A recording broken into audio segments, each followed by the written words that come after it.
Ces gens-là n'ont pas d'état d'âme. Que tu sois enfant, femme enceinte, femme pas enceinte, homme, femme, vieux, ils n'ont pas d'état d'âme. Eux, le plus important, c'est de propager leur religion et c'est de faire du mal là où ils passent. Laisser leurs traces là où ils passent.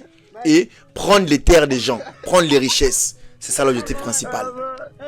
Là, c'est un enfant. On lui demande de choisir entre djihadiste ou malien, il choisit malien. Et là, on lui met une baffe sur la tête, une petite baffe sur la tête. Mais vous ne pouvez pas savoir ce que l'enfant est en train de subir pendant que je suis en train de vous parler. C'est ce qu'il vient de faire chez nous. Et ça, c'est normal. Regardez un peu le mécanisme en fait. On dit nos frères et nos sœurs sont nos ennemis. Mais ces gens-là, quand ils prennent un enfant comme ça, par exemple, vous imaginez, ils prennent un enfant comme ça là. Ils le manipulent à un point où l'enfant pense que son propre frère noir, c'est son ennemi. Et là, il va se faire sauter n'importe où. C'est ce qui se passe en Afrique. À travers leur religion, à travers ce qu'ils importent, ils nous font ça. Et vous n'entendrez jamais les musulmans noirs venir parler de ça.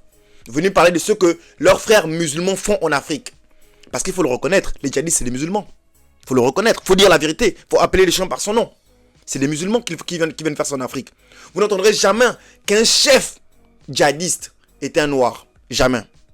C'est toujours eux qui viennent chez nous. Et ça, c'est la vérité, il faut le dire.